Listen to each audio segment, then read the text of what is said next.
भी एक औरत ने उसे रोकते हुए कहा, तू बस यहीं रह, आगे मत आ, तेरे हाथ लगने से पूजा में बाधा आ जाएगी।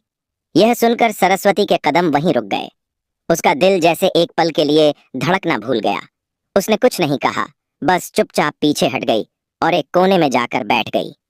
उसकी आंखों से आंसू गिरने लगे, लेकिन उसने उन्हें छुपा लिया। उस दिन जब वह घर लौटी तो उसका मन पूरी तरह टूट चुका था। उसने खाना भी ठीक से नहीं खाया और सीधे पूजा के सामने बैठ गई। दीपक जलाया और धीरे से बोली, हे माता लक्ष्मी, अगर मेरी पूजा में कोई कमी है तो मुझे दिखाइए। मैं अब और इस अंधेरे में नहीं रह सकती। उसकी आवाज में दर्द साफ झलक रहा था। उधर गोपाल भी अब बहुत चिंतित, क्या करें, मेहनत करते हैं फिर भी कुछ नहीं मिलता, जैसे किस्मत ही साथ नहीं दे रही। सरस्वती ने उसे संभालने की कोशिश की। हिम्मत मत हारिए, भगवान सब देख रहे हैं।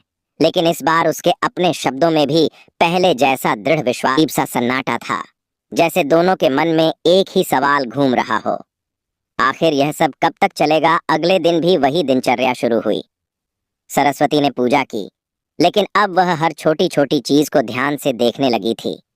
उसे लगता था कि शायद कहीं कोई ऐसी बात है जो वह समझ नहीं पा रही, फिर भी अनजाने में वह वही एक बड़ी गलती रोज दोहरा रही थी। धीरे धीरे समय और बीतता गया, हालात और कठिन होते गए। अब तो कई बार घर में खाने के लिए भी पर्याप्त अनाज नहीं होता था। सरस्वती कई बार अपना हिस्सा भी गोपाल को दे देती और खुद भूखी रह जाती। एक दिन शाम का समय था।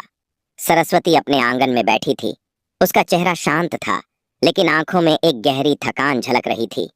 तभी वहां से एक बुजुर्ग स्त्री गुजर रही थी। क्योंकि हम अनजाने में कोई ऐसी भूल कर बैठते हैं जो हमारी सारी भक्ति को व्यर्थ कर देती है। सरस्वती ने यह सुना तो वह तुरंत खड़ी हो गई। उसने हाथ जोड़कर पूछा, माता, आप क्या कहना चाहती हैं? कौन सी भूल?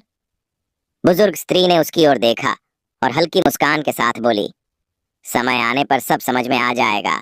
और इतना कहकर वह धीरे धीरे आगे बढ़ गई। सरस्वती वहीं खड़ी रह गई। उसके मन में अब और भी ज्यादा बेचैनी बढ़ गई थी। क्या सच में वह कोई ऐसी गलती कर रही है जो उसे दिखाई नहीं दे रही? उस दिन के बाद से उसका ध्यान हर समय इसी बात पर रहने लगा और उसे बिल्कुल भी अंदाजा नहीं था कि बहुत जल्द उसके जीवन में ऐसा मोड़ आने वाला है जो उसकी सारी परेशानियों का उत्तर लेकर आएगा। सोनपुरवा गांव में अब जैसे हर दिन सरस्वती के धैर्य की परीक्षा लेने लगा था।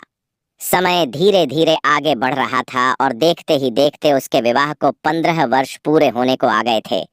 लेकिन उसकी गोद अब भी सूनी थी। अब गांव वालों के ताने उसके लिए नई बात नहीं रहे थे, मगर हर शब्द उसके दिल में चुभता जरूर था। फिर भी एक बात अब भी नहीं बदली थी, उसकी पूजा। वह हर दिन पहले की तरह ही उठती, स्नान करती और भगवान के सामने बैठ जाती। लेकिन अब उसके भीतर एक गहरी बेचैनी भी जुड़ गई थी। उसे लगता था कि उसकी पूजा में जरूर कुछ ऐसा है जो वह समझ नहीं पा रही। एक दिन सुबह सुबह वह नदी से जल भरकर लौट रही थी। रास्ते में उसने देखा कि कुछ औरतें एक बच्चे को गोद में लेकर खेल रही हैं। बच्चे की हंसी पूरे वातावरण में गूंज रही थी। सरस्वती कुछ पल के लिए वहीं खड़ी रह गई। उसके चेहरे पर हल्की मुस्कान आई, लेकिन अगले ही क्षण उसकी आंखें नम हो गईं। उसने धीरे से सिर झुका लिया और अपने रास्ते